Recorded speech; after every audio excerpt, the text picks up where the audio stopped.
Moi, je me souviens un notaire, là, 2 notaires interposés, vente d'un terrain. Et en fait, du début à la fin, pour la promesse de vente, on n'a rien compris. Parce que le notaire, en fait, il racontait que des conneries pendant le truc, il suivait même pas ce qui se passait de l'autre côté. Et en fait, on a dit, mais on signe quand, on fait quoi, on sait pas, on n'a rien entendu. Dans le réseau mandataire, la première chose qu'il faudrait apporter, et qu'il faut apporter, nous c'est ce qu'on fait chez LGM, c'est comment devenir un entrepreneur. Ça c'est la première disquette. Et deuxième disquette, c'est comment faire de l'immobilier en étant un entrepreneur. Pour chaque grand défi, il faut un plan, une stratégie. Si t'as pas de plan, ça marche pas en fait. Donc c'est vrai que ça m'a permis après d'avoir ce qu'on appelle une logistique et surtout une rigueur à toute épreuve pour pas sortir du cadre et pour y arriver.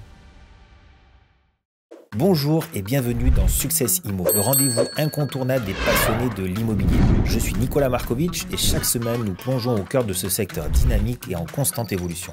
Imaginez avoir un accès privilégié aux histoires les plus inspirantes, aux conseils les plus judicieux et aux stratégies les plus efficaces du monde de l'immobilier. Des professionnels chevronnés, des innovateurs audacieux et des experts visionnaires se joignent à nous pour partager leur expérience, leur succès et même leurs défis. Alors installez-vous confortablement et préparez-vous à être inspiré. Donc moi je suis super content de vous retrouver parce que je vous ai tous les trois invités individuellement. On a fait des podcasts magnifiques sur votre parcours, sur tout ça. Et ce qui est génial, c'est que depuis tout à l'heure, ils sont là à me dire mais bon, tu nous as invités, on est 4 autour d'une table, on ne sait pas de quoi on va parler, on ne sait pas qu'est-ce qui va se passer. Non, on est dans le flou. Et depuis tout à l'heure, vous me posez des questions. Et moi je suis là, je règle mon petit matériel, j'appuie sur enregistrer On a et vu on que sait t'étais toujours sûr, pas ce qui se passe. Ouais. L'important, c'est que toi, tu saches. Exactement. Déjà, c'est bien. L'idée aujourd'hui, c'est de faire quelque chose de différent de tout ce qu'on a pu faire jusqu'à présent. D'accord ? On essaye toujours d'inspirer tout le monde, ça c'est super. Et au-delà de parler de vos expériences professionnelles avec vos parcours, etc., j'ai préparé en fait, tu sais, des petites fiches. Ouais, bah, Regarde, voilà. j'ai travaillé. On va se faire Je vous ai fait manger. des petites fiches. C'est quoi ? C'est Question pour un champion qui fait comme ça là ? Julien Lepers. Julien Lepers. Voilà. Donc aujourd'hui, je ne suis pas Julien Lepers parce que je vous ai préparé en fait plein de sujets. Je les mélange, comme ça au moins on dira pas c'est préparé. Tiens, il y a ça. Il n'y en a ça, pas une qui est soft, tu vas se mettre. Enfin, Donc bien évidemment, tout est lié Question à piège. l'immobilier. ouf. Non. Et on va se faire un super échange entre nous, comme d'habitude. On n'est pas à l'apéro, mais presque. Sans filtre. Ok. Parce qu'il y a des sujets qui sont sympas. Alors, on va peut-être pas forcément tous les aborder parce que ça dépend de comment on s'organise. Mais l'idée, c'est qu'on va tirer à chaque fois une carte, parler du sujet. Celui qui tire la carte, on va faire plus ou moins un tour de rôle. Voilà, pourra spontanément, s'il le souhaite, se lancer. Ou alors, s'il y en a un autre qui a vraiment une inspiration, parce qu'il y aura dedans des parcours, des anecdotes, plein de choses, etc. Donc, voilà un petit peu le thème d'aujourd'hui. Ça vous va ? Impeccable. Ouais, vous êtes chaud ? Allez, chaud. feu. Super. On fait comment ? On fait Shifumi pour celui qui se lance ? Ouais. Allez. Allez, Ouais. go. Alors, c'est qui contre qui, là ? Tout le monde contre tout le monde. Tout le monde contre tout le monde, on verra bien, voilà. Allez. Allez, go. Ceux-là qui perdent, eh ben, ils prennent Alors, carte. Shifumi. Alors je connais pas le jeu, lui il va nous envelopper, tiens, c'est ça. c'est- Donc, moi, j'ai perdu, Toi c'est tu ça coupes la Toi- feuille, non, tu coupes la feuille toi. Toi, tu me coupes. C'est lui qui a Moi, gagné. moi Et lui, par il a contre, gagné. voilà. Bon, c'est toi qui as gagné. Allez, Donc, go, hop, je tire. Ah mais Allez, c'est quand on première gagne carte. qu'on prenne carte. Hop là. Bon ok. Prêt ? on est prêt. Quel a été ton plus grand défi ? Quel a été ton plus grand défi ? Mon plus grand défi a été de me lancer en tant qu'indépendant, Ouais, puisque je ne l'ai jamais été, puisque j'ai un parcours de salariat. c'est vrai. Je dirais que celui-là, c'est mon plus grand défi. Et du coup, alors, entre la phase réflexion, ouais, tu vois les avantages et te lancer, Oh, ça va pas durer longtemps. non ? Ah bah non, 1 mois, top chrono, Ok. entre le fait de réfléchir à se lancer dans l'immobilier en tant qu'indépendant et se lancer. Donc, le Un grand mois. défi, toi, c'était de te mettre indépendant. Ouais. Ok. Ouais. Ouais. Mes chers copains, Moi, je crois que mon plus gros défi, ça a été de réaliser un Ironman. Quand mon fils venait de naître, il avait 9 mois. Je fumais 2 paquets de clopes par jour, j'étais en surpoids. Et je me souviens, je suis sur la promenade des Anglais avec la poussette. Et puis je rentre à la maison et je dis à mon ex-femme à l'époque, je dis, je vais faire un Ironman. Elle m'a regardé, elle a éclaté de rire. Normal, hein, en même temps, 2 paquets de clopes, etc. Et ce plus grand défi, ça a été de le terminer. Donc, je l'ai fait 1 an plus tard. Et pour le coup, ça m'a amené une grande discipline que je n'avais pas et que j'ai pu aussi recalquer sur le boulot. Et c'est dans ces Moi, je sais que je suis un peu fada et quand j'ai des idées à la con comme ça, j'aime bien aller au bout. Et pour le coup, ouais, ça a été mon plus grand défi. Parce que 2 paquets de clopes, 90 kilos, il a fallu passer à 70, 75. Revoir l'alimentation, arrêter de fumer. Ouais, ça a été costaud, quoi. Et s'entraîner surtout. Donc, ouais, ça a été le plus grand défi que j'ai réalisé, ouais. Chouette. Beau parallèle après aussi avec le pro, etc. Ouais, parce le tempérament. Et ben parce que c'est dans ces moments-là, quand tu pars de zéro et tu te dis, bon, mais par quoi je commence le coach, un programme d'entraînement, de la nutrition, etc. Et le parallèle dans le boulot est vrai parce que, comme on l'a dit la dernière fois, c'est que pour chaque grand défi, il faut un plan, une stratégie. Et si tu n'as pas de plan, ça ne marche pas en fait. Donc c'est vrai que ça m'a permis après pour la suite de ma carrière professionnelle, quand j'ai eu Festa Ironman, de mettre des choses en place et d'avoir ce qu'on appelle une logistique et surtout une rigueur à toute épreuve pour pas sortir du cadre et pour y arriver. Chouette. Tu es allé au bout? Ouais. Waouh. Première victoire. 11 heures. Ah, j'étais content. Ouais, j'imagine. Ah, Ironman de Nice. Moi, je fais pas 1 heure. J'ai un collègue qui le fait. Pareil, de fou. Super. Génial. Non, vraiment une très belle... Et puis encore une fois, quand tu arrives, et moi je sais qu'il y avait mon fils à l'arrivée, et là c'est... Ah ouais, même s'il était tout pitchoun, c'est pas grave, il était là. Chouette. Alors l'idée, c'est, on n'est pas forcément obligé de répondre chacun à notre tour sur chaque thème. C'est vraiment si vous vous sentez d'avoir un truc sympa à raconter ou autre, il n'y a pas de problème. Si vous bottez en touche, vous bottez en touche. Tu vois, je t'introduis dans ce sens-là. Je pourrais botter en touche pour aller dans ton sens si tu veux. Ouais, comme tu veux. Non, je botte pas en touche. C'est pas rigolo. Vas-y. Non, mais ça va être court, il n'y a pas de storytelling. Parler en public, voilà. Ça, c'est pourtant, j'ai l'habitude d'être côtoyé du monde, d'avoir un gros réseau, de discuter, d'avoir la conversation facile. Mais le fait de se dire, voilà, je suis seul face à un public avec un micro et sans musique derrière, parce que comme j'étais DJ, j'avais l'habitude, il y avait la musique qui m'aidait. Ouais. Mais là, parler devant un public seul, ça a été un de mes plus grands défis et c'est pas fini. Je l'ai réalisé devant une assemblée de 70-80 personnes pour 10 minutes, 15 minutes. Mais j'aimerais vraiment tenir un oratoire pendant 1 heure et inspirer. Mais ça, c'est un objectif, je vais le réaliser. Mais ça, c'est un gros défi à venir et ça a été un gros défi passé. Chouette, super. Mais sache que pour le one-man show... Tu bottes en touche. Ouais, voilà, le one-man show, c'est plus facile. Pour le one-man show, pourtant, il y en aura des défis. Je raconte pas. Moi, pas de défis. Si, des défis, j'en ai plein. Je pense honnêtement, c'est l'entrepreneuriat. L'entrepreneuriat, la création des LGM immobiliers. Je pense que ça a été mon plus grand défi parce qu'il y a une image de... c'est Richard Branson qui dit être entrepreneur, c'est sauter de la falaise et puis construire l'avion sur la descente. Putain, c'est ça. C'est 100% ça. Avant qu'il touche au sol. Ah ouais, parce que moi, j'étais... Pour le relever le défi. Ouais, bah oui, quand même. Ouais, sinon, tu craches. Bon, après, tu crées une autre entreprise, pourquoi pas. Mais c'est vraiment ça, quoi. Parce que moi, j'ai pas fait d'études à rallonge ou j'ai pas fait des écoles de commerce magnifiques où ils te donnent quand même pas mal de fondamentaux. Moi, je suis parti juste avec l'idée, l'envie, mon sac à dos, ma gourde. Et tu te retrouves dans un monde où, en fait, la réalité par rapport à ce que tu imagines, elle est vraiment décalée. Et tu es tout le temps en train d'apprendre quelque chose, d'essayer, de mettre en application. Et c'est un sacré défi, ça c'est certain. Et je pense que le défi, il est infini. C'est ça. Parce que même quand tu arrives à créer la structure, comme on a fait nous, chez LGM, quand tu arrives à la créer, quand tu arrives à la mettre en place, tu as des nouveaux défis qui se mettent en place, les challenges humains, les déboires aussi ça peut être de la concurrence ou même dans les équipes, des personnes qui veulent prendre la place du calife, on va appeler ça comme ça. Et tous les jours, en fait, tu as un nouveau défi dans l'entrepreneuriat.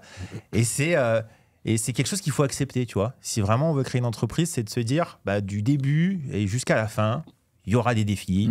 Et je suis d'accord avec ça, je suis aligné et je continue. De toute façon, c'est une perpétuelle remise en question, je pense, 100%. De faire tout ça. C'est pour ça que c'est le plus grand des défis. Ouais. Mais tu vois, quand tu as cet objectif-là, tu pars à l'inconnu, tu le fais par rapport à ce que tu connais, par rapport à ce que tu as vu, par rapport à ce que tu as entendu, mais en fait, tu ne te rends pas compte, ça représente 2%, en fait, c'est comme l'iceberg. Ça représente rien du tout. En fait, tu te dis, mais ce métier-là, cette société-là, c'est super, nickel, machin. Mais on ne se rend pas compte derrière du processus. Et après, on se dit, super, j'ai atteint l'objectif de ma vie. En fait, non, c'est une étape parmi une autre étape. Et comme on est des gens insatisfaits, on va aller toujours repousser. Ça ne s'arrêtera jamais. Bon, moi, j'en ai pris conscience il n'y a pas longtemps, mais tant mieux. Ouais. Au moins, on ne s'emmerdera pas. Jusqu'à la fin de notre vie, on sera occupé. Ça, c'est sûr. Pour le coup, c'est sûr. On est d'accord. Chouette. Allez, vas-y. Allez, au suivant. Alors, C'est bon, ça. Tu as Il fait a exprès. fallu que ça tombe sur Je moi. suis sûr qu'il a pas remué. Ton avis sur les réseaux qui font des packs gratuits? Il a pas remué, c'est pas possible. Fallait que ça tombe sur moi. C'est magnifique. C'est le beau. destin, ça. C'est ouais. le destin. Ça- C'est le destin. Elle était pour toi celle-là. Alors j'ai pas de langue de bois, donc je vais y aller franchement. Pour moi, c'est de la connerie, c'est de la fumisterie totale, parce que encore une fois, je fais partie de ces gens qui, avant d'aller critiquer, moi je me suis fait passer pour quelqu'un qui voulait aller dans ce fameux réseau, hein, on va l'appeler comme ça, l'herbe plus bleue, et je les ai eus au téléphone. Et en fait, sur le papier, t'as effectivement, c'est le chant des sirènes sur la plaquette commerciale. Et puis, plus tu grattes, plus tu... alors peut-être que voilà, ça fait 20 ans que je fais de l'immobilier, j'ai peut-être plus de bouteilles que certains, etc. Et j'ai vite compris que aujourd'hui, et moi c'est ce que je dis toujours à mes clients, et je vais faire ce parallèle, c'est que quand tu vas chez Ferrari, Ouais. t'as du cash, tu vas acheter une Ferrari. Par contre, si t'as pas le budget d'acheter une Ferrari, tu vas acheter une Twingo. Et aujourd'hui, moi, quand je défends mes honoraires, parce que je pars du principe que si je prends 10 000 euros à un client d'honoraires, c'est que derrière, je vais assumer un service, etc. Alors que d'autres vont peut-être prendre 5 000, mais ça sera pas le même service. Et aujourd'hui, dans ces réseaux qui font des packs gratuits, je pense qu'ils confondent vitesse et précipitation. C'est qu'effectivement, on va pas se mentir, demain, Nico, tu fais pack gratuit, alors, là, on va remplir LGM, mais on va le remplir de quoi ? Et moi, je pense que remplir une société de faire une société d'une coquille vide, parce qu'au final, ce sera ça, c'est des gens qui n'ont pas forcément d'expérience, c'est des gens qui partent du principe que vu que c'est gratuit, ils peuvent se lancer. Mais en fait, dans la vie, qu'est-ce qui est gratuit ? Il y a toujours des collatéraux. Hein. Et clairement, aujourd'hui, d'aller payer son pack, déjà, ça t'engage à te dire... Je paye, donc je suis obligé d'avoir des résultats. Qu'aujourd'hui, dans ces réseaux qui, pour moi, encore une fois, sont des coquilles vides, parce que d'une, moi, j'ai lu les petites lignes par rapport à d'autres, et ça me fait bien rire et sourire, et qu'aujourd'hui, que ce soit le pack à vie, que ce soit les coms, que ce soit le MLM, etc., il y a trop de petites lignes qui font que ce n'est pas gratuit. Et pour moi, ils se trompent de combat. Ouais, c'est ça. Alors moi, je vais rebondir sur ça, parce que c'est un sujet forcément que j'ai étudié. Et j'ai eu la chance quand même d'avoir pas mal de monde qui sont venus me parler, soit des personnes qui bossent ailleurs, soit des personnes même chez nous, hein, parce que c'est arrivé, des personnes qui sont parties de chez nous pour aller dans des trucs comme ça. Et en fait, tu as deux profils. Et moi, ce que je déplore, c'est qu'en fait, on a oublié la base, c'est-à-dire on fait de l'immobilier, les gars. On fait de la transaction immobilière, on est là pour aider des personnes dans un projet qui est un projet énorme, un projet de vie. Vendre un appartement, acheter une maison, enfin, c'est pas anodin. Et en fait, on est sorti de ce cadre-là. Et les deux profils de personnes qui vont dans des réseaux comme ceux-là, c'est soit des personnes qui font rien du tout. Ils font soit en 2023, on regarde les stats, 0 vente ou 1 vente. Donc tu vas pas me dire que tu es un professionnel. C'est-à-dire que dans un marché qui justement... c'est renouvelé, tu n'as pas su t'adapter, etc. Et tu vas juste courir en fait pour avoir une gratuité et garder une carte professionnelle. Et on me l'a dit, hein, je veux juste en fait garder ma carte de conseiller en immobilier parce qu'au cas où je rencontre quelqu'un qui vend, je pourrais l'aider. Ouais, mais ça veut pas dire que tu es pro, et même au-delà. Hein. Ça rapporte plus qu'un apporteur d'affaires. Ouais, mais non. Donc les personnes qui vont confier un projet de vie à un mec en fait qui est juste là pour attendre, je sais pas quoi, hein, avec une pseudo-carte. Donc t'as pas des pros. Et le deuxième, c'est les mecs qui sont absorbés par le marketing de réseau. Donc, ils vont courir après des commissions. C'est-à-dire que c'est pareil, c'est pas de l'immobilier. Ils vont courir après des commissions sur des équipes qui sont en train en fait, de recruter des personnes déjà qui ne font rien. Donc, un pourcentage de 0, ça fait 0. Oui, d'accord. C'est clair. Et donc, en fait, tu te retrouves à plus faire de l'immobilier. Et moi, ça me dérange de me retrouver en fait, face à des personnes qui sortent de tout ce qu'on essaye de faire en général, pas tous, mais on essaye de redorer notre image. On essaye de faire en sorte de donner une valeur ajoutée, de montrer que le métier d'agent immobilier, c'est un vrai métier, que ça va permettre à des personnes de gagner du temps, de l'argent, de tout ce que tu veux. Et quand tu fais ça, tu es juste en train d'essayer de rameuter un nombre de personnes pour dire, voilà, moi, j'ai telle croissance. Ouais, mais dans le fond, tu as oublié la valeur pour ta clientèle. Tu as oublié qu'est-ce que tu vas apporter comme réelle valeur ajoutée à ta force de vente. Rien du tout. Et moi, je vais aller plus loin. Moi, j'ai un ami avec qui je travaillais quand j'étais chez Les Rouges, qui a monté son propre cabinet sur Nîmes. Et la dernière fois, il m'a vraiment fait de la peine parce que voilà, c'est dur pour tout le monde.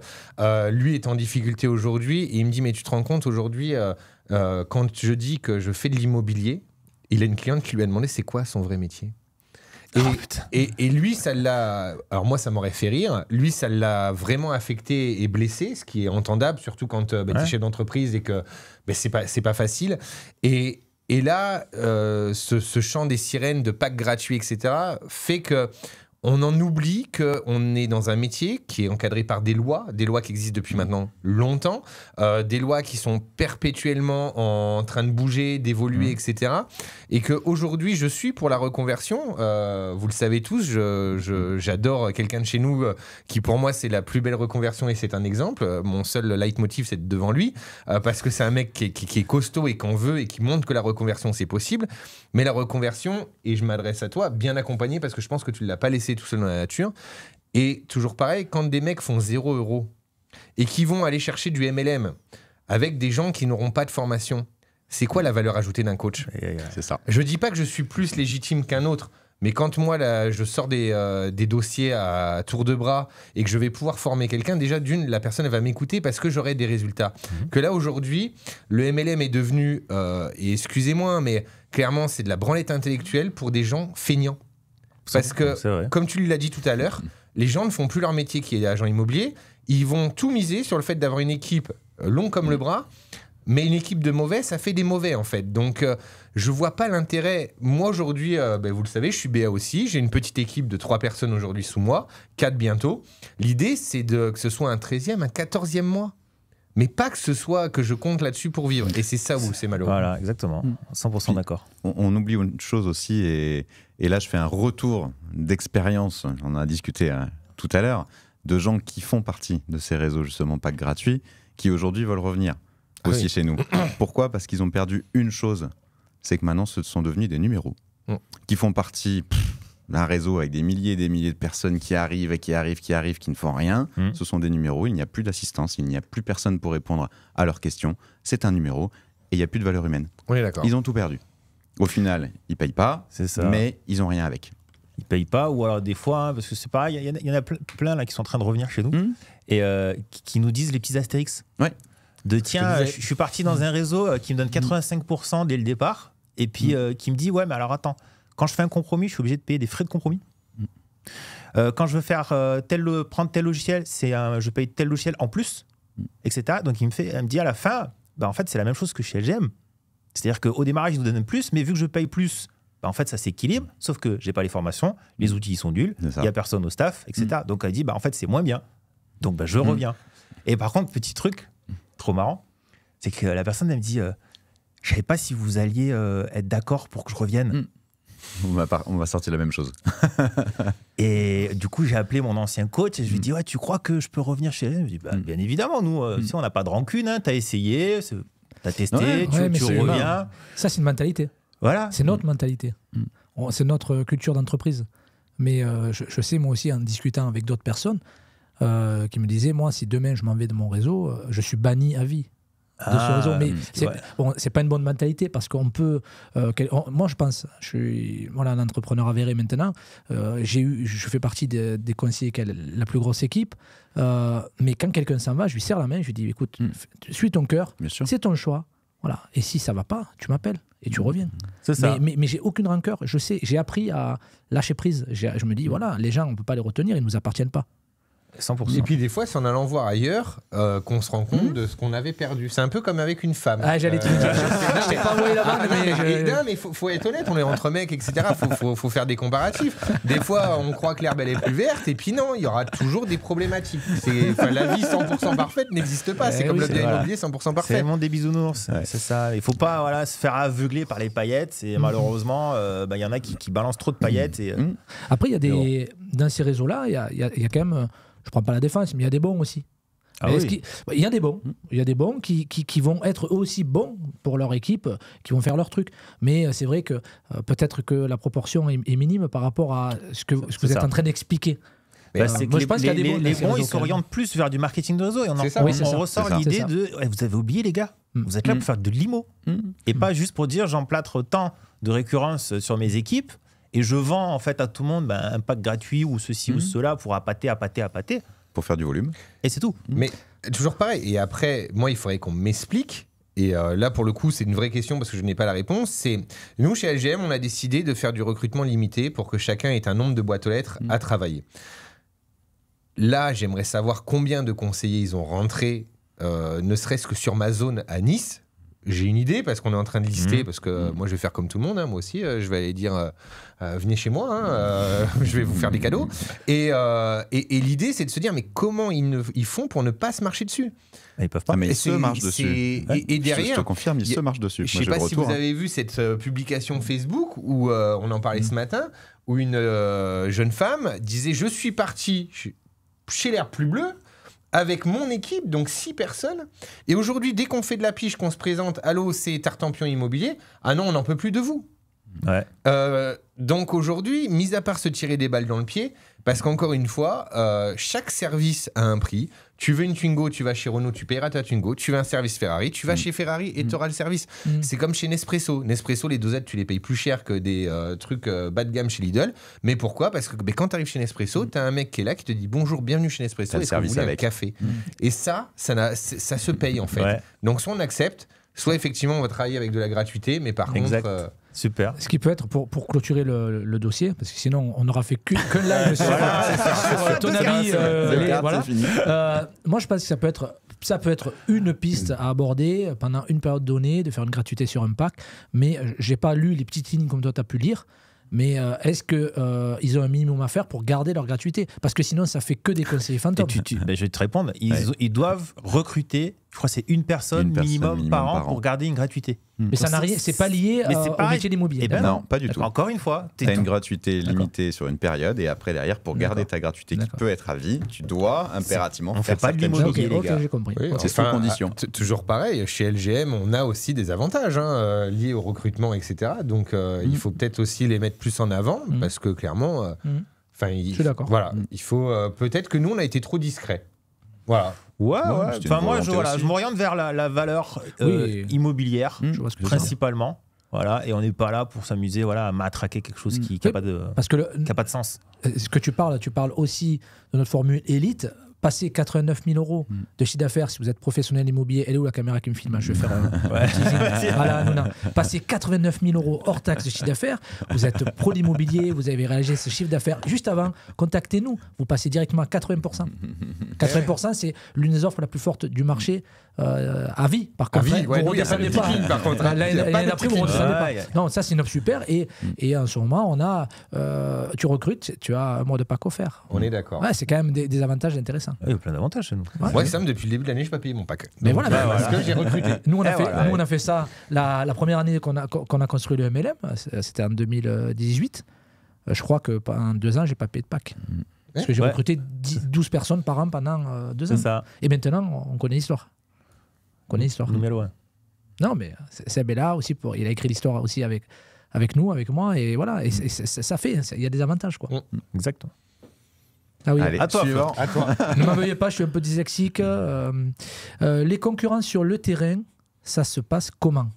Ça, c'est ma question pour moi. Ouais. Comment ça se passe? Ça se passe très bien à 90%. Ok. Parce que j'ai une culture du commerce à l'ancienne. C'est-à-dire que j'essaie de bien m'entendre avec tout le monde. Si on m'aime pas, c'est pas grave, je continue mon chemin. Mais je vais pas me focaliser mon énergie sur quelqu'un qui m'aime pas. Je vais tracer ma route, je vais faire ma vie, je vais faire mon travail correctement, j'accompagne mes clients, je fais mon boulot. Et si je me retrouve face à quelqu'un qui ne m'aime pas et qui veut pas travailler avec moi, c'est pas grave. C'est pas la guerre où on te tire à bout portant. Moi, personnellement, je n'ai pas de souci avec mes concurrents. C'est des confrères. Pour moi, c'est des confrères. J'ai une antériorité professionnelle qui fait que j'étais connu avant de faire ce métier. Donc, je sors pas du chapeau, on me connaît. J'habite depuis jeune d'Amazon. On est natif depuis 5 générations dans cette zone-là. Donc, on a un passé qui fait que je suis connu, ma famille est connue. Et le respect, je ne sais pas si je l'ai, mais je le travaille tous les jours. Je pense l'avoir un minimum. Donc c'est pour ça que ça se passe bien. Cool. Et j'ai envie que ça se passe bien, donc je fais ce qu'il faut. Aussi, ça se passe bien. Alors, moi, toujours pareil, j'habite dans une grande ville. Bon, toi, c'est différent. J'habite dans une grande ville où... Je m'exprime, donc... Voilà, j'ai logoté le scooter, je mets les affiches chez les commerçants, j'organise des autos, donc j'essaie de faire bouger un peu les choses. Mais j'en veux à personne parce que voilà, ça a été dur l'année dernière. Le début de l'année, pour certains, c'est encore dur. Et aujourd'hui, alors avec plein de mandataires, on arrive à matcher, à faire des choses ensemble, etc.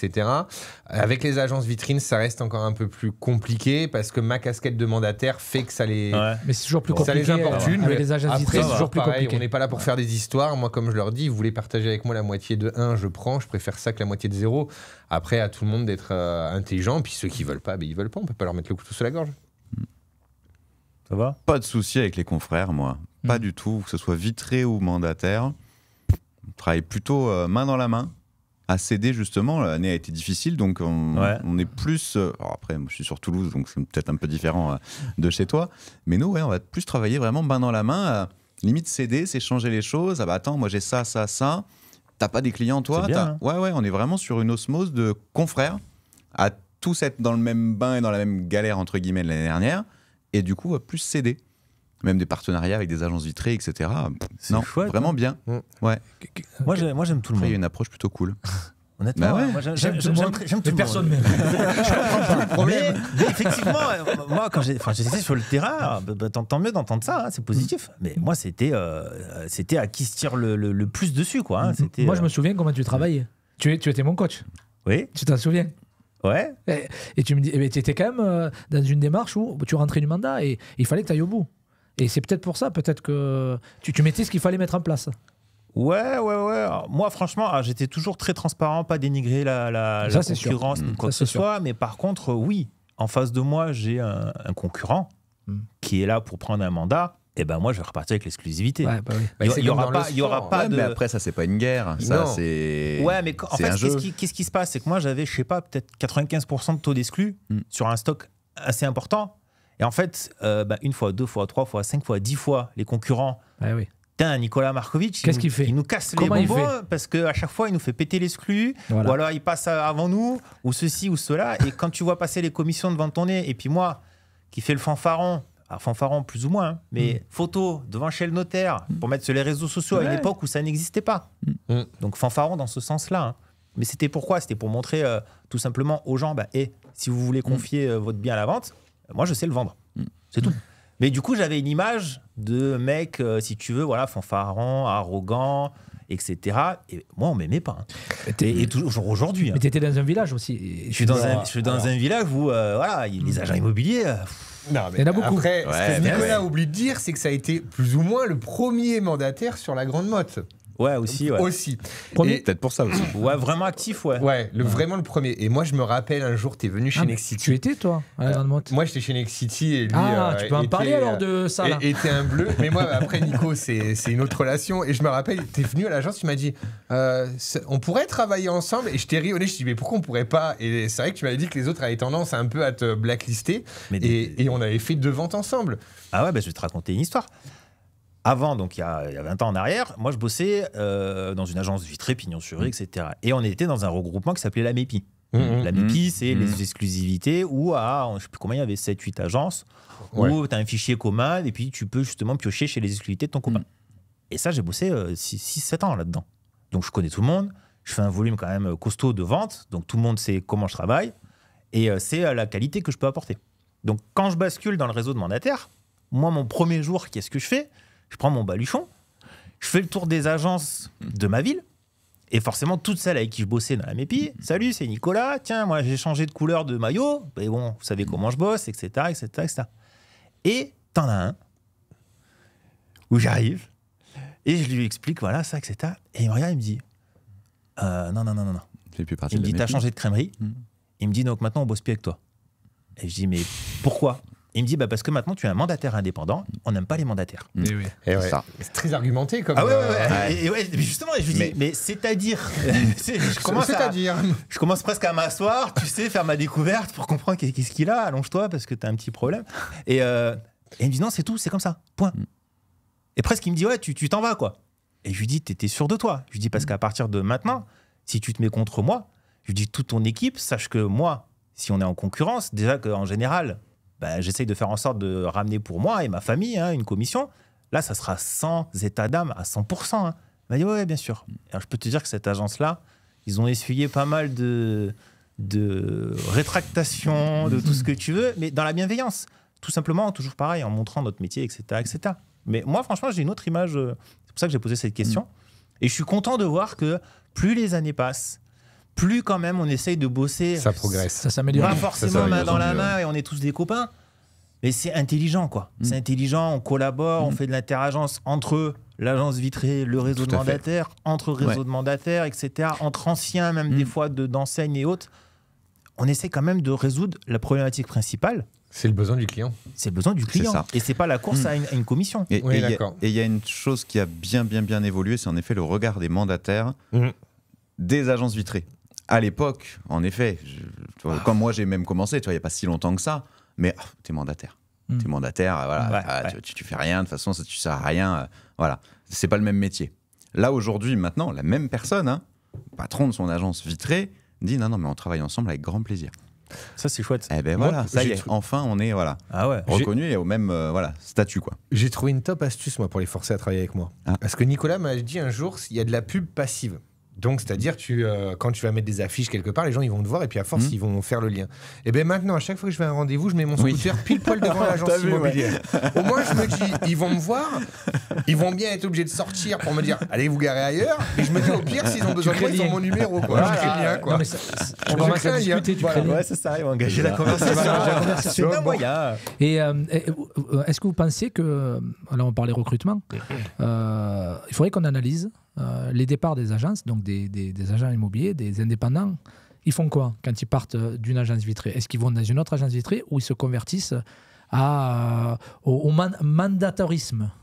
Mandaturisme. Il faudrait trouver la bonne stat. Elle est pas mal, ça, la mandaturisme. Pour la plupart, ils retournent vers les agences vitrées. En fait, aujourd'hui, il y a cette partie de la profession qui a besoin d'avoir ce parachute d'avance sur commission qu'on a, on a connu, ou ce besoin de se dire, le cadre, je vais au bureau à telle heure, je prends mon café, 10 minutes après, je fais ma pause club, 20 minutes après, je fais encore ma pause club, puis si j'ai le temps, j'irai en prospection. Bref, ça chez chacun. Et entre-temps, t'as Candy Crush. Ouais, voilà, il y a un peu de Facebook, un peu d'Instagram. 0 plus 0 égale la tête à Toto. Mais après, il y a des gens qui bossent en agence vitrine, qui bossent très très bien, mais qui, moi je le sais, j'ai pas honte, je tanne la maman de mon fils qui est toujours chez les Rouges de dire viens travailler avec moi, parce qu'elle fait un super chiffre d'affaires, mais elle me l'a dit ouvertement, elle a besoin de cette, de cette bouée de sauvetage et de ce que la grande marque peut lui apporter. Et il y a des gens qui, malheureusement, fonctionnent comme ça. C'est malheureusement ou heureusement pour eux, parce que ça dépend comment ils fonctionnent. Oui. S'ils sont honnêtes avec eux-mêmes, ça va. Parce que moi, j'en ai vu partir d'agences vitrées des super performeurs, arriver chez nous, et c'est même pas un poil dans la main, quoi. C'est qu'il a trop entendu, tu vas être libre de faire ce que tu veux, mais il fait plus rien. J'ai connu ça, moi. Et il reste 6 mois et il fait rien. Il a pris un mandat en 6 mois, il a pas fait de vente et il s'en va en disant non, le réseau de mandataires, c'est pas fait pour moi. Parce que j'ai besoin d'arriver au bureau. J'ai besoin d'avoir un patron des fois qui me tire les oreilles en me disant tiens, là, t'as déconné, j'en ai besoin. Mais voilà, c'est tout. Mais encore une fois, moi, je l'ai vu dans mon ancienne vie, être mandataire immobilier, c'est d'être full télétravail. Aujourd'hui, moi, quand on m'a dit tu vas être en télétravail H24 et tu vas travailler de chez toi, les premiers mois, ça a été compliqué. T'as pas d'interaction, machin, etc. Et je l'ai vu dans les équipes de mon ancienne boîte, c'est que le télétravail, soit tu télétravailles, soit tu télé Netflix, soit tu télé PlayStation, mais il faut faire des choix. Et la problématique, c'est que si tu as tendance à t'endormir un peu sur tes lauriers et que tu n'as pas cette capacité de dire allez, je me mets un coup de pied au cul, je vais faire de la prost, je fais ci, je fais ça pour générer des choses, effectivement, tu restes devant Netflix et 0 et plus 0, toujours pareil. Ça me fait penser à un truc, du coup. Donc, première des choses à implémenter à nos équipes, nous on le fait déjà chez LGM, c'est cette vision entrepreneuriale. Bien sûr. C'est la première des graines, en fait. Exactement. On apprend, en fait, si vous voulez, dans un réseau de mandataires, la première des choses qu'il faudrait apporter, et qu'il faut apporter, nous, c'est ce qu'on fait chez LGM, c'est comment devenir un entrepreneur. Ça, c'est la première disquette. Et deuxième disquette, c'est comment faire de l'immobilier en étant un entrepreneur. Voilà. Et après, il y a ça. plein de choses qui se greffent. C'est ce qu'on Ouais, fait. Nous, Tout ça, Savoir. ça fait partie des ateliers justement entrepreneuriat, de mis en place, etc. Ça Très fait bien. partie aussi du coaching régulier des coachs envers les équipes, mettre Oui. quelque chose, Oui. le cadre justement, la valeur Ça, d'exemple, on peut en c'est parler, très, hein. très très important. Combien il y a de réseaux de mandataires en immobilier qui font du MLM et qui forment les managers à devenir managers? Combien il y en a? Il y en a sûrement, je ne les connais pas, mais Ouais, il ou doit pas y en ou avoir ou la énormément. formation diluée. Moi, c'est le gros problème que je vois partout. C'est cette formation qui est donnée à des personnes qui sont dans des réseaux ou même des fois des agences physiques, hein, Oui, aussi. alors qu'ils ont peu d'expérience et qu'on leur donne ce bagage lourd de dire tu vas apprendre à quelqu'un d'autre un nouveau métier. Et moi, c'est ce que j'ai absolument mis en place quand on a ouvert ici, c'est que j'ai dit ouais, on va faire du MLM parce que c'est super intéressant, mais la formation, c'est le réseau qui donne la formation. C'est moi qui ai créé la formation, je donne un contenu qui va permettre vraiment d'apprendre un métier. Après, on a des formateurs, comme Sébastien qui est formateur chez nous, où vraiment les mecs, ils savent de quoi ils parlent, ils ont bûché voilà, ce que moi j'ai mis en place, et derrière, le coach, il est juste là, attention, c'est pas péjoratif, mais il est là pour que la personne, elle comprenne ce qui s'est passé en formation et la mette en application. Et pas l'inverse. Parce que je vois des mecs là, ouais, ça y est, j'ai fait 2 jours de formation, maintenant je suis formateur habilité du réseau. Waouh, t'as fait 2 jours. Et c'est pas pour les dénigrer. C'est que moi, je le sais, quand j'ai basculé je suis conseiller, entrepreneur, je vous avais dit, c'est un défi, formateur. Formateur, c'est un métier. Tu peux être super bon conseiller immobilier. Et très Tu mauvais peux être, formateur. tu tout peux à être fait. nul en formation parce que tu sais pas capter l'attention, tu sais pas bien expliquer ce que tu fais, comment tu le mets en place, tu sais pas déceler chez les personnes le petite chose qu'il faut expliquer différemment ou modifier. C'est un autre métier, les gars. L'adaptabilité, le discours, l'attention, l'intonation de voix, le rythme, c'est un vrai métier. C'est un vrai métier. Formateur, et en effet, ça s'apprend et ça se fait pas comme ça en 2 heures de temps, quoi. Et c'est pour ça que nous, c'est une grosse charge financière de travail, etc., que de dire c'est le réseau qui fait la formation vraiment complète, formation d'intégration, les ateliers, etc., tu vois. Mais parce qu'on sait qu'en bout de route, et je peux citer plein d'exemples chez nous, là autour de la table, hein, on a 3 personnes qui sont chez LGM, on a 2 reconversions professionnelles. On a 2 reconversions professionnelles qui marchent fort. Et j'en ai plein d'autres. Donc ça veut dire que nous, ce qu'on a mis en place, ça fonctionne. Oui, Il n'y a pas tortillé. C'est clair. Et juste terminer la partie, parce que je l'ai vécu encore la semaine dernière, moi je pense que tous les ans ou tous les 2 ans, il faudrait re-rendre la formation essentielle obligatoire. Parce que pour le coup, moi j'ai eu session de formation pour Arthur au mois de décembre, là je viens de la refaire pour Perrine, et ben même si je suis pas présent, mais je suis là, j'écoute. Eh ben sérieux, les fondamentaux, c'est bon de les réentendre et de se dire putain mais ça je le fais plus, il faut que je le refasse. Sébastien, note-le dans un coin. Non mais mais en période compliquée, Alors, au lieu de réinventer la recette de la mayonnaise, reprenons les fondamentaux. Ouais, bien sûr. Après, moi, 100% d'accord. Ce que j'ai mis en place du coup avec mon équipe, c'est que moi tous les lundis, du coup, je leur fais une petite formation, une petite réunion d'équipe où je suis parti du principe que je fais 1 heure, on parle de tous les sujets. Ils me parlent de leur expérience, de ce qu'ils ont vécu, de ce qu'ils ont mis en place, des actions, etc. Ce qui a marché, ce qui n'a pas marché. Donc, on débrief là-dessus. Et pendant 1 heure, on fait un sujet de la formation essentielle. Ah oui, non, mais et on revient je pense dessus que c'est toutes les important. semaines. Ce qui fait que pendant 3 mois, en fait, on revoit l'ensemble de la formation essentielle. Et après, on revient dessus. C'est bien ça. Et on adapte et on remet à jour. Ce qui fait qu'ils ne perdent jamais le fil. Tu cuisines Ils sont avec le toujours reste, dessus. toi, c'est bien. Exactement, toujours. Bravo. Mais c'est les meilleurs plats. Bravo. Ah, elle est pour toi, celle-là? Ton déclic pour rejoindre LGM Immobilier. Ah bah. Alors, on va la modifier pour créer le GM immobilier. Ouais, alors mon déclic pour rejoindre LGM Immobilier, pour rejoindre cette aventure, vraiment, un divorce. Un divorce parce que à l'époque, j'avais déjà eu ce projet, en fait, il y a des années antérieures. Au moment, en fait, où je suis parti de l'agence physique pour partir dans le réseau de mandataires, la première pseudo-idée, c'était de créer LGM. Bon, ça s'appelait pas LGM, ça s'appelait juste je veux créer ma boîte et je veux créer un réseau de mandataires. Et en fait, mon ex-femme à l'époque m'a littéralement mis un coup de frein à main parce qu'elle a eu peur. Elle a eu peur, l'entrepreneuriat, on a des enfants, le machin, on vient de construire une maison à l'époque, etc., etc.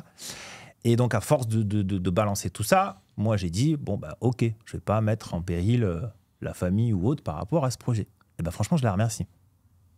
Parce que à l'époque, j'étais beaucoup plus jeune encore moins expérimenté et beaucoup moins d'épargne.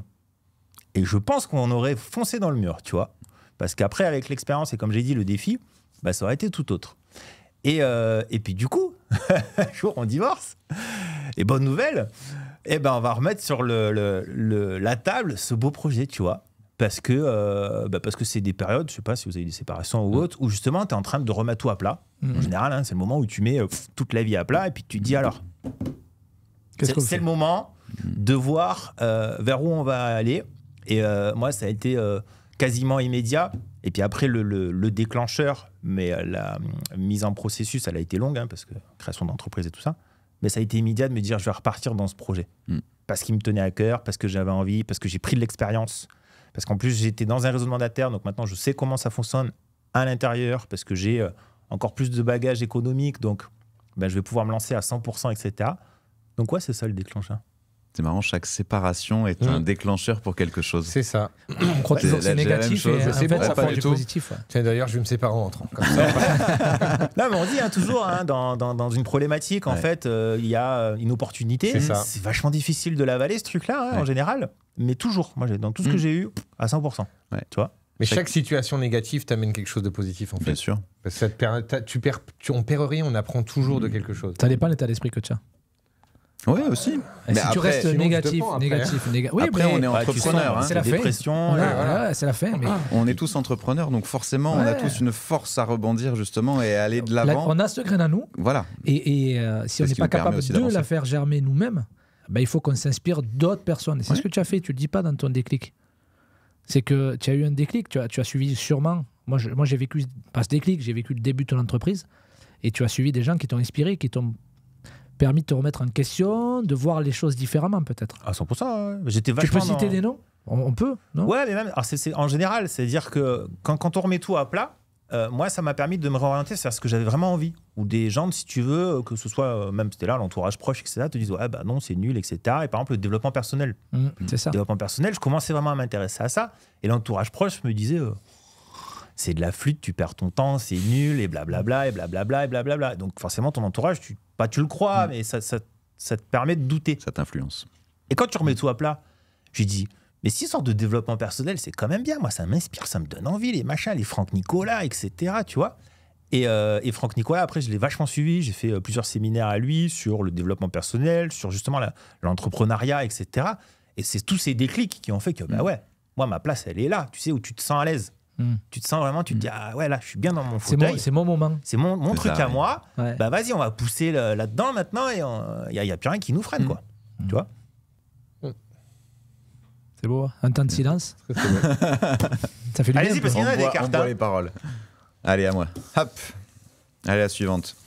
Raconte-nous la visite qui t'a le plus marqué. Oh, celle d'hier. Allez, prenez le popcorn, c'est parti. Facile. Ouais, non, marquant, celle d'hier et très très bon moment, forcément. Très joli appart que j'ai rentré il y a 6 jours. Magnifique. Voilà, j'ai vu passer ça. Ouais. Incroyable, extraordinaire. bravo. Je te serre la main, Merci, très cher. Bravo. Extraordinaire, ou une très belle découverte acquéreur, mais assez rapide finalement, et un projet fou où je me suis dit, oulala, qu'est-ce que c'est ce projet bizarre, appartement 900 000 €, toit terrasse, 152 mètres carrés, qualité top, neuf, vraiment le prestige. Et en fait, le projet, c'est d'acheter un appartement pour sa fille de 20 ans, mais qui veut impérativement un toit terrasse. Je me suis dit, qu'est-ce que c'est ce projet ? Paiement comptant, cash. J'ai connu louche. ça. Moi, j'ai connu ça. Bon, on y va quand même, on sait jamais, on y va quand même. Bah. Petite voiture, petite Toyota qui paye pas de mine, habillé classique. Je dis, bon, ok, alors faut jamais se fier à l'image, et ça, on me l'a toujours appris, et ça tombe bien, du coup, pas de préjugés.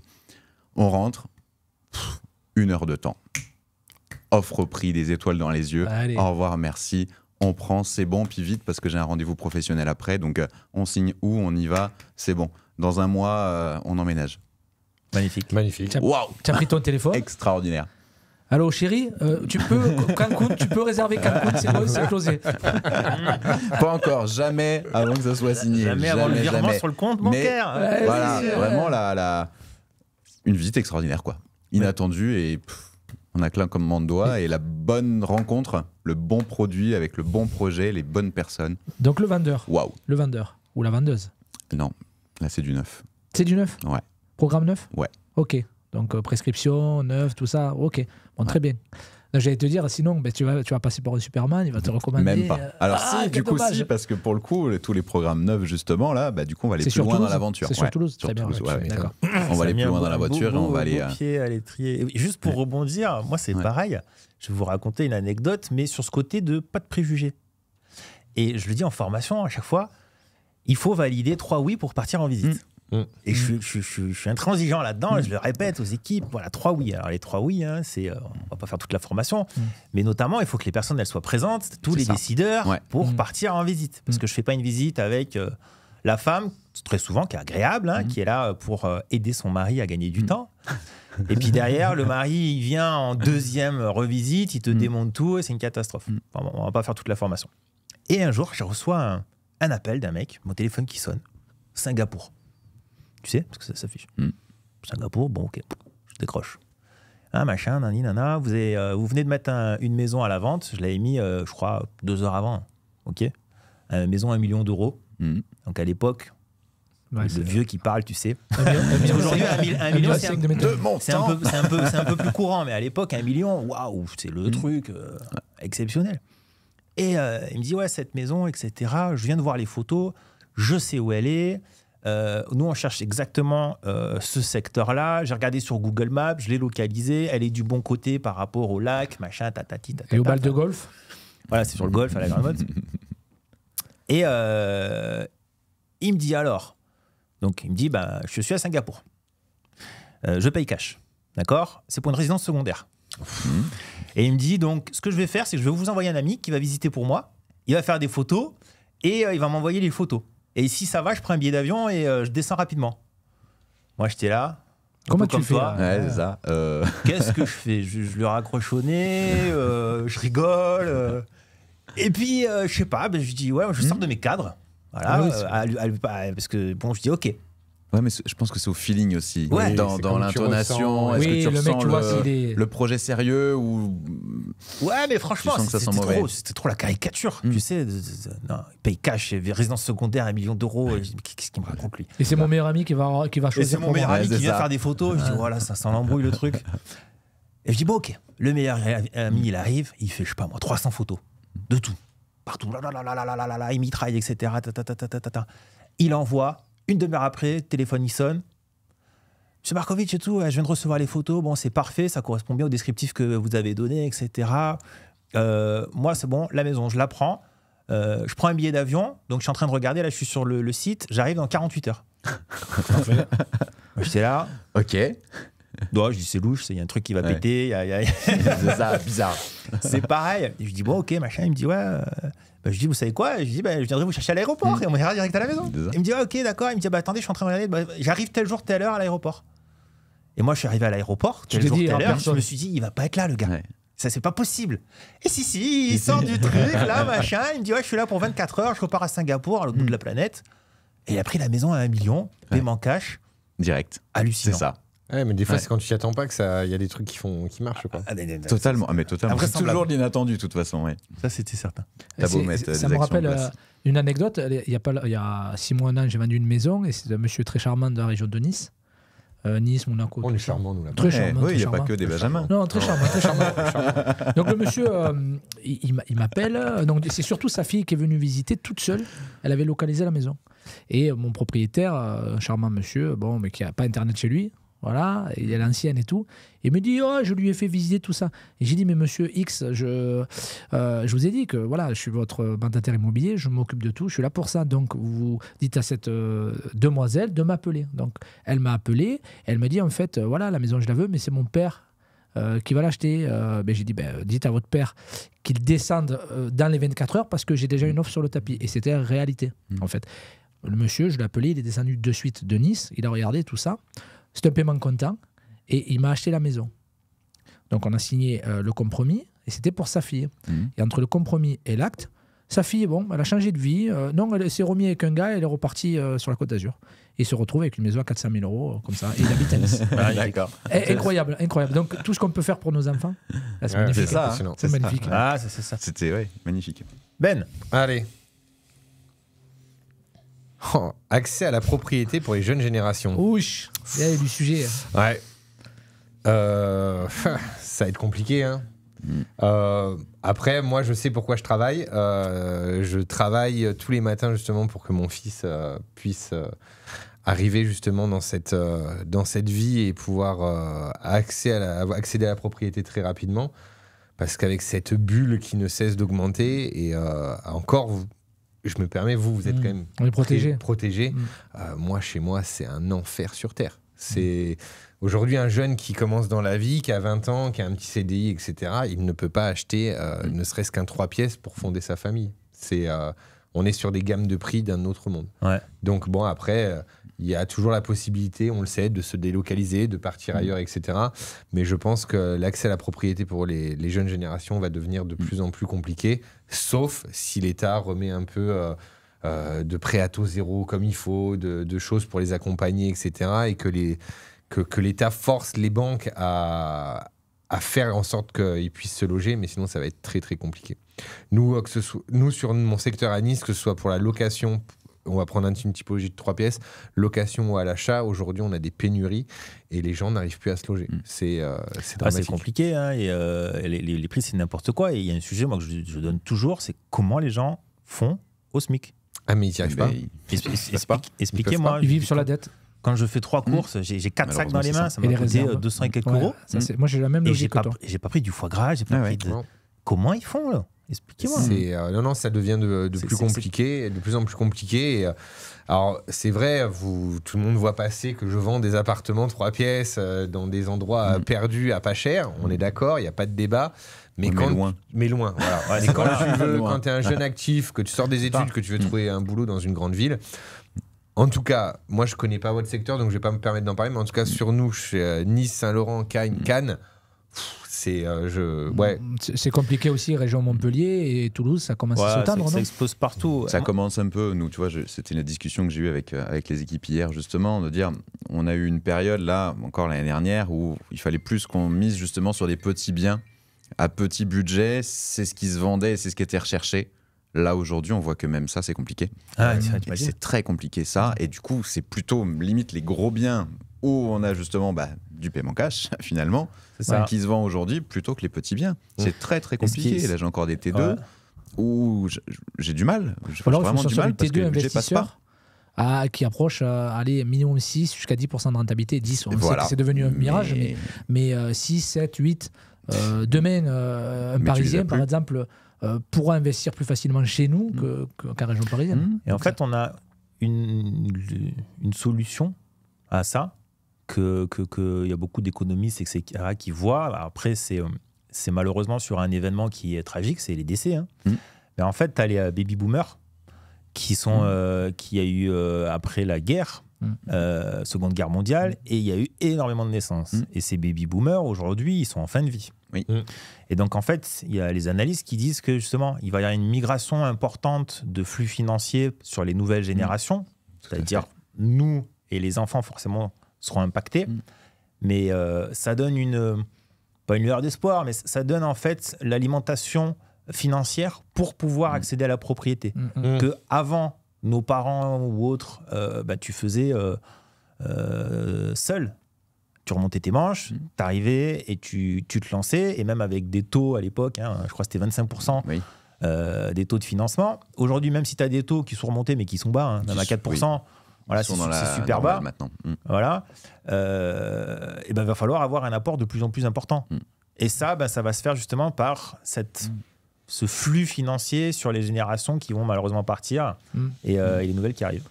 Moi, je vais rebondir sur quelque chose, je l'ai analysé. Je prends l'exemple de mes parents. Ma mère était au SMIC toute sa vie. Mon père avait été ancien militaire, donc avait sa retraite de militaire plus un poste sympa. Donc, ils étaient dans la classe moyenne, mais plutôt moyenne-basse. Et j'ai analysé ceux qui ont fait construire une maison dans les années 80 et qui l'ont revendue 1 ou 2 fois donc on fait des spéculations sur leur résidence principale, se retrouvent maintenant à 65 ans, au minimum la tête de 500 000 euros. Moi, je vois mes parents, le patrimoine qu'ils ont, c'est un patrimoine qui est basé sur la spéculation. Alors, ils l'ont payé, puisqu'ils ont payé un crédit, bien évidemment. Mais les maisons coûtaient moins cher, ça a fait x3 en 25 ans ou 30 ans.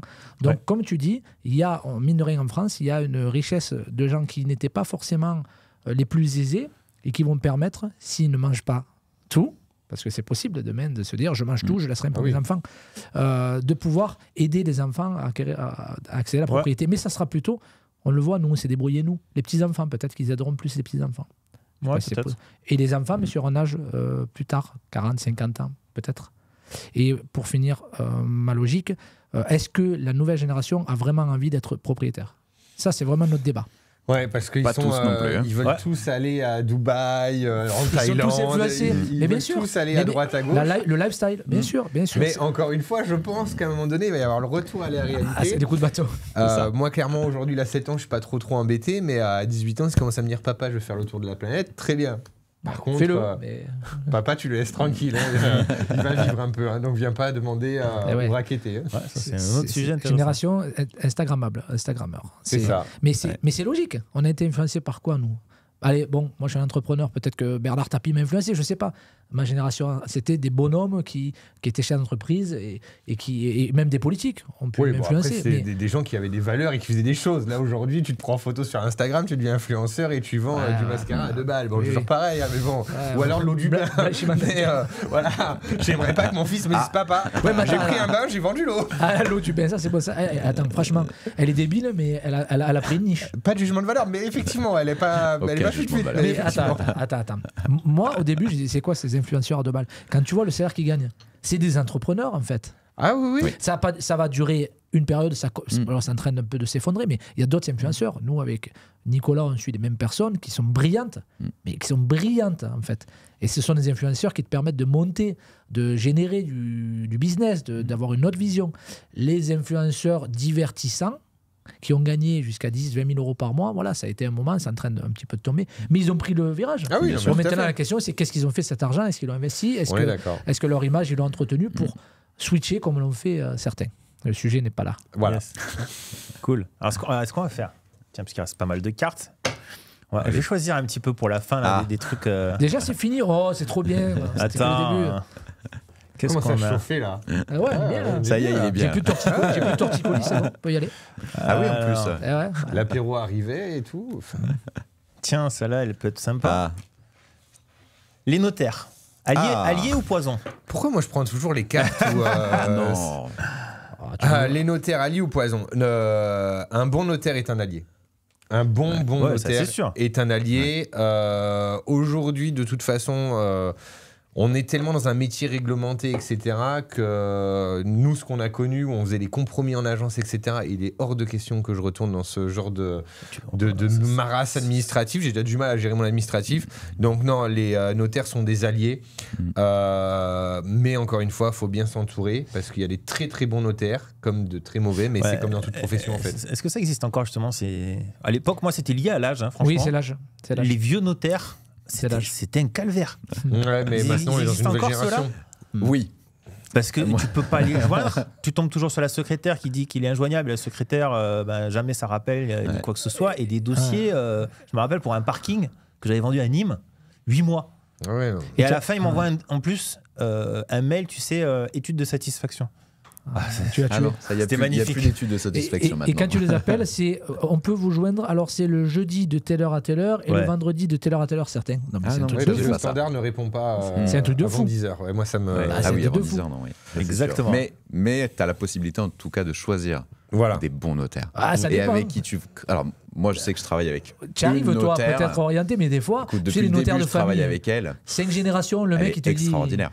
C'est une vraie alliée, un vrai suivi, un vrai partenariat, un vrai échange, un vrai binôme, et on travaille vraiment ensemble et on crée une relation extraordinaire. Où quand je lui confie un dossier, mais je suis sûr que ça va jusqu'au bout, que ça va être rapide, efficace. On se connaît tous, on se tutoie tous, et puis on avance main dans la main. Par contre, quand en effet on choisit pas nous, les notaires, et que malheureusement on passe par les notaires de famille, des fois c'est compliqué. Avec moi, je me souviens un notaire là. où en fait, 2 notaires interposés vendent un terrain. Et en fait, du début à la fin, pour la promesse de vente, on n'a rien compris. Parce que le notaire, en fait, il racontait que des conneries pendant le truc, il suivait même pas ce qui se passait de l'autre côté. Et en fait, on a dit, mais on signe quand? On fait quoi? On sait pas, on n'a rien entendu. Ouais, c'est bon, c'est marqué dessus. Non, explique à tes clients, quoi. Au bout d'un moment, c'est pas possible. On avait un notaire au Gros du Roi comme ça. Là, Oh là j'étais là. passé une fois chez lui, là, paix à son âme. Mais alors, c'était un sketch. Ah ouais, non. Tu étais là, donc acte authentique.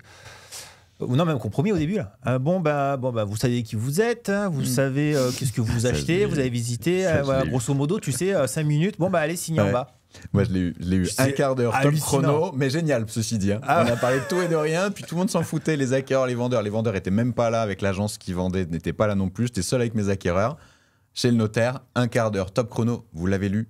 Ça vous va? Vous l'avez revisité? Parce qu'il y a eu le ouais, projet c'est d'acte. bon. Parce qu'il y a eu le projet d'acte. Ouais, qui a été mais envoyé, même le voilà. projet. Ouais. 20 minutes le projet, Ouais. un quart d'heure l'acte. Incroyable. Par contre, on a rigolé pendant un quart d'heure. Tout le monde était OK, tout le monde était bon. Mais je me suis dit, c'est lunaire, un quart d'heure. Magnifique. Après, la plus grosse problématique. Tant qu'il n'y a pas de problématique. Ouais, la plus grosse problématique, moi, que je rencontre, c'est que moi, vous savez, je travaille partout en France, à résidence montagne, à la mer, etc. En Dordogne. Voilà, c'est ça, Dordogne, la Plagne, Joux-du-Loup et tout. Et là, j'ai eu à un moment donné, j'ai appelé mon coach, j'ai appelé Sébastien, j'ai dit, j'y arrive pas, j'ai des compromis, j'ai des offres, mais j'arrive pas à les passer sous compromis parce que pas le temps, etc. Mais moi, j'ai assisté à des scènes lunaires où tu as 2 clercs de notaire, donc notaire acquéreur, notaire vendeur, qui se rentrent en contact et qui attendent. Et quand à un moment donné, j'appelle et je dis, mais quand est-ce qu'on en est où et tout? Ah, c'est pas à moi de rédiger. Ok, Ouais, ils s'envoient la balle. Qu'est-ce que tu fais? Tu rappelles l'autre? Oui, ben voilà, alors on en est où là? Ah non, non, c'est pas à moi, c'est à l'autre. Ouais, mais c'est à te devenir fou. Du coup, j'ai pris le parti. Moi, dans ma carrière, j'ai croisé 2 notaires, dont je pense qu'on en a une en commun qui tient la route, qui est sur la Grande Motte. Et là, je travaille essentiellement avec une étude qui est à Tour du Pin. Et franchement, je suis nul en administratif. Donc, je prends mon mail, offre tout le dossier, Voilà. débrouille-toi, et elle me gère Bien tout. sûr. Et dès qu'il y a 2 notaires, de toute façon, c'est la fin des petits pois. Je- Et bon, pareil, c'est comme chez nous, là, avec ce qui se s'est renvoient passé, la là, balle, il y a pas mal, ça Ouais. commence à fermer. Donc, Bon, seuls les chouette. bons survivront. De toute Moi, façon, ce que je vous propose, c'est qu'on fasse une dernière question. Allez. Parce qu'on a bien déjà discuté sur plein de sujets. C'était magnifique. Et cette question, j'aimerais vraiment que vous preniez du temps pour nous sortir quelque chose de magique. Et si vous voulez, moi, je vais commencer par un truc. Parce que c'est une anecdote, en fait. Raconte-nous une anecdote en prise de mandat. Si vous en avez des anecdotes. Et alors, des anecdotes, moi, j'en pourrais raconter plein.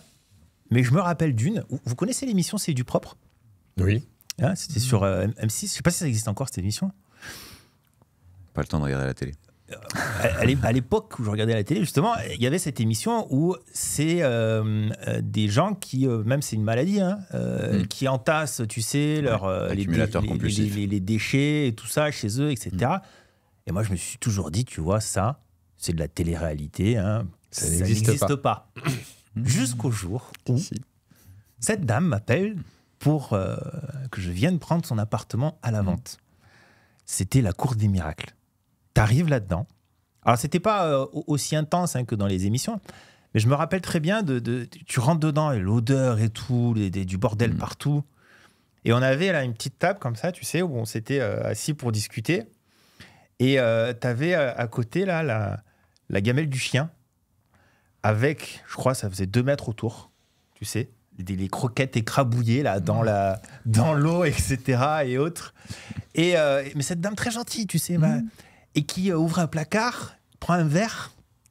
Et Vous voulez me boire dit, un coup? Ouais. Vous voulez boire quelque chose Non, Pas ça très va soif. Et que 2 minutes avant, j'avais pas pu rentrer dans la chambre du fils qui, je crois, était ado, 16-17 ans, etc.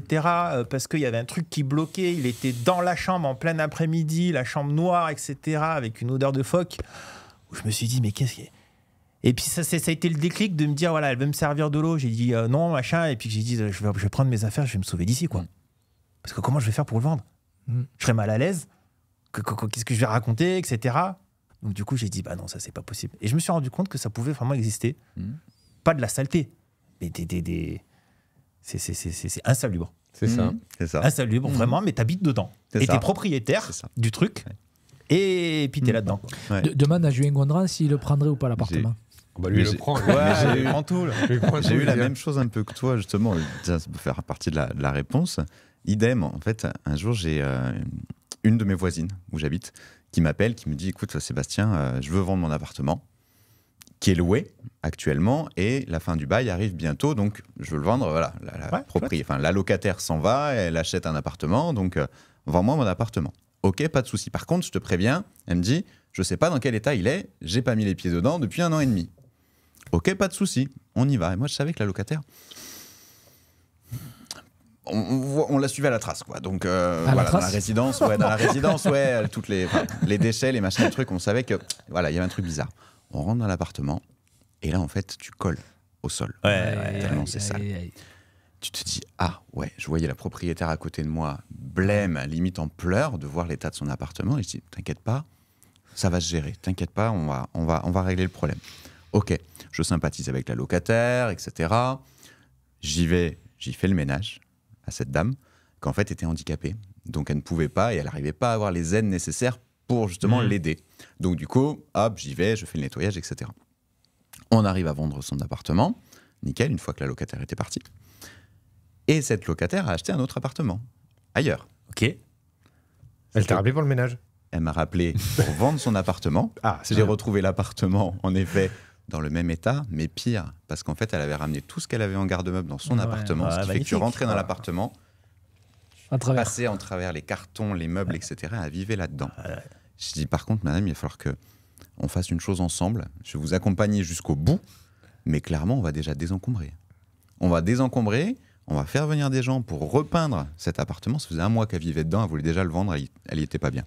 On va le repeindre, on va l'aménager, on va mettre en condition pour faire des jolies photos et pour le vendre, si vraiment vous voulez pas rester là. Ok, d'accord. À chaque visite, évidemment, elle était contente parce que je venais pour faire le ménage avant. Donc forcément, elle était hyper ravie. Mais on a réussi, en effet, à le vendre. Et c'est vrai que aventure extraordinaire, cette dame, aujourd'hui, me remercie énormément. D'une, parce que j'ai fait vivre dans des conditions un peu meilleures que ce qu'elle vivait.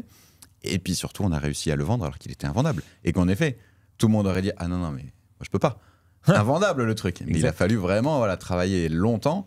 Et là, j'ai mis 2 mois avant de pouvoir le commercialiser le bien, parce qu'il y a un travail monstrueux dessus. Alors, vous voulez quelque chose de drôle ou de moins drôle?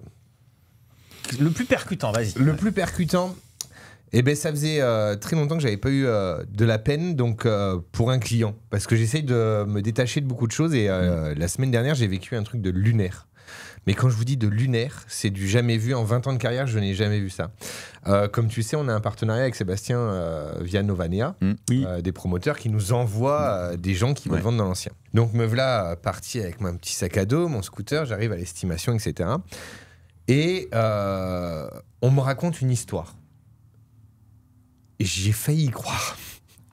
Donc le monsieur se présente comme le propriétaire de la maison. Donc voilà, j'en veux 300 000 euros et je souhaite vendre le garage en supplément, mais j'ai besoin de 30 000 euros en espèces. Là, dans ma tête, je commence à dire, c'est chelou, pourquoi tu veux tant Bon, alors effectivement, nous, à Nice, un garage, c'est 30 000 balles, donc bon, ça, c'était... Mais voilà. J'ai dit, vous avez votre titre de propriété et tout. Non, je vous l'enverrai demain. Je suis d'accord et tout. Bon, je lui fais la déballe, il me signe l'exclusivité, machin, etc. Je fais des photos. Content, moi j'ai rentré une exclue, on est au prix. Tu as pris le titre de propriété? Oui. Mais tu vas voir, là, c'est là où ça... Il arrive. C'est là où ça merdouille. Pas trop vite. Donc j'ai les expertises. Il me donne les expertises, rédigées à son nom, machin, etc. Ah, ça va loin. Ça va très très loin l'histoire. Et je rentre et tout... je me dis, ouais, c'est bien, j'ai rentré une exclusivité, mais il n'y a pas le truc. Tu vois, d'habitude, quand je rentre une exclusivité, je le dis ouvertement. Putain, j'ai encore été bon, j'ai rentré une exclu, je suis magnifique et tout. Et là, il n'y a pas ce truc-là. Il n'y a pas ce truc-là. Et je dors pas. La nuit arrive et j'arrête pas de penser à ce dossier, j'arrive pas. Et là, je dis, il y a une couille. Je suis persuadé qu'il y a une couille. Et là, le lendemain matin, je rappelle le monsieur, puis je lui repose des questions. Et ça devient de plus en plus flou. Mais vraiment. Là, je dis, bon, de toute façon, c'est simple, j'appelle le syndic. Allô, le syndic, oui, bonjour, je suis Benjamin Faet, je travaille pour LGM. Pouvez-vous me dire qui est propriétaire du lot numéro tant, tel endroit? Et là, elle me sort, c'est Madame X. Alors, il y a un problème, j'ai vu monsieur, moi. Donc, c'est pas monsieur X, c'est monsieur Y. Et en fait, j'ai mis la main dans l'engrenage d'un truc où c'est un locataire Ah ouais. qui ne paye pas ses loyers depuis 5 ans, a une mamie qui a 89 ans, qui vient de passer 2 mois à l'hôpital et qui essaye de vendre cette maison au plus vite et qui s'amuse en fait, parce qu'après moi je suis allé plus loin, donc le syndic a appelé la nièce m'a appelé pas plus tard que samedi, on doit se voir dans la semaine, etc. C'est qu'en fait, il y a toute une arnaque entre ce monsieur, bref, pour entuber la mamie. Et donc aujourd'hui, ce monsieur a déjà pris, accrochez-vous bien, la modique somme de 5 000 € à 5 acquéreurs différents, parce qu'à chaque fois qu'il y a quelqu'un qui veut acheter, il leur demande 1 000 € en liquide pour bloquer la maison. Ça fait 5 fois. Ok. Donc, voilà, c'était pas l'anecdote rigolote, mais ce qui est bien, c'est qu'aujourd'hui, la nièce m'adore. J'ai rendez-vous avec la mamie de 89 ans et je vais rentrer la vraie exclusivité. Et le locataire devrait se faire sortir par les forces de police parce que du coup, on a été porté plainte. Moi, j'ai fait une pré-plainte en ligne, etc. pour escroquerie. Incroyable. Et moi, ce qui m'a fait rire, c'est que la notaire me dit, mais je ne comprends pas pourquoi les acquéreurs qui ont donné 1 000 € n'ont pas été portés plainte. Mais j'ai dit, mais vous êtes sérieuse ou quoi ? Ils veulent cramer le excuser le fisc et vous croyez qu'ils vont aller porter plainte. Donc, en fait, ce brave monsieur qui a 79 ans, le locataire, c'est pas un cadet, c'est 79 ans, s'amuse à faire ça pour arrondir ses fins de mois, mais ne paye toujours pas son loyer. Donc, c'est génial. C'est l'anecdote un peu compliquée. Et je l'avais, pour le coup... j'en ai vu des choses, mais là, c'est du jamais vu. Ouais, ça va loin. Parce que moi, je l'avais eu, un jeune qui essayait de vendre l'appart de la mamie. Que mamie, elle lui prêtait l'appart, tu sais, pour habiter. Le jeune, tu rentrais, ça sentait la bœuf. Et qui essayait de vendre l'appart de mamie. Et qui était déjà en mandat dans d'autres agences, tu sais, et tout. Hein, et puis que tu lui demandes le titre, je l'ai pas, nani, nana. Et qu'au bout d'un moment, en fait, c'est pas pareil. Hein. Tu te renseignes un petit peu et en fait, non, l'appartement, il est pas à vous, il est à la grand-mère. Ouais, c'est ça. et je me suis toujours rappelé ce que ma mère m'a toujours dit. Ma mère m'a toujours dit, Benjamin, quand il y a un doute, il n'y a plus de doute. C'est ça. Et là, j'ai dit à un moment donné, je vais pas... Parce qu'encore une fois, et moi, là où je lui en voulais à ce monsieur, c'est que demain, il tombe pas sur quelqu'un qui a de la bouteille. Il tombe sur un petit jeune qui démarre dans l'immobilier, etc., qui se lance en tant que mandataire. Ça peut lui ruiner sa vie. Dans le sens où, défaut de conseil, des acquéreurs à qui l'autre, il a pris 30 000 balles en liquide pour le garage, mais qu'il a vendu un truc dont il n'est pas propriétaire. Enfin, ça peut être juste... et ça... Pour le coup, voilà, ça m'a un peu révolté. J'en ai profité d'avoir mes réseaux sociaux et il y a 5 autres agents immobiliers qui se sont fait bananer sur ce dossier-là, parce que du coup, en communiquant en story sur Instagram, les gens sont revenus vers moi. Et tous ces gens-là ont fait des mails aux notaires, etc., qui gèrent la succession et qui gèrent cette mamie-là pour justement appuyer nos dires et qu'ils soient expulsés plus vite. Mais c'était du grand n'importe quoi. Mais ça veut dire que ces 5-là avaient un mandat aussi sur... Non, eux, c'est les 5 qui ont apporté le client et qui a laissé 1 000 € pour... Ok.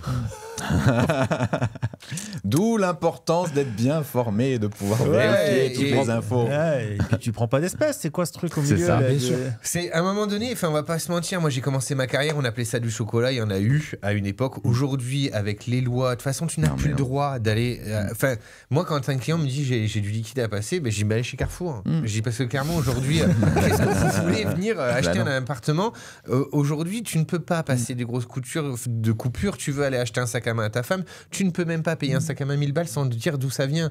Donc ça ne sert plus à... Enfin, faut arrêter, faut vivre avec son temps. Donc aujourd'hui, tout ce qui est liquide, etc., moi en tout cas, c'est next, c'est merci, au revoir, quoi.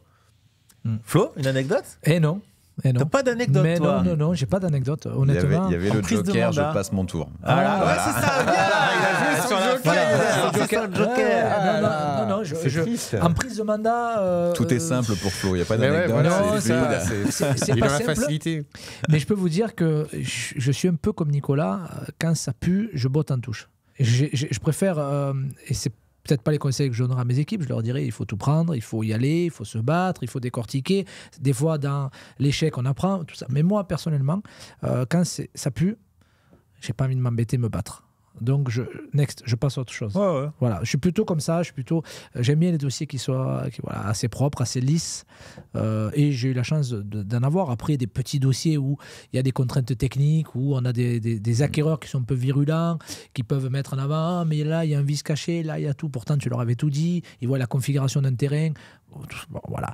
Mais j'ai pas de... Voilà, ça fait quoi 6 ans que je suis dans l'immobilier. J'ai dû faire 80 ventes.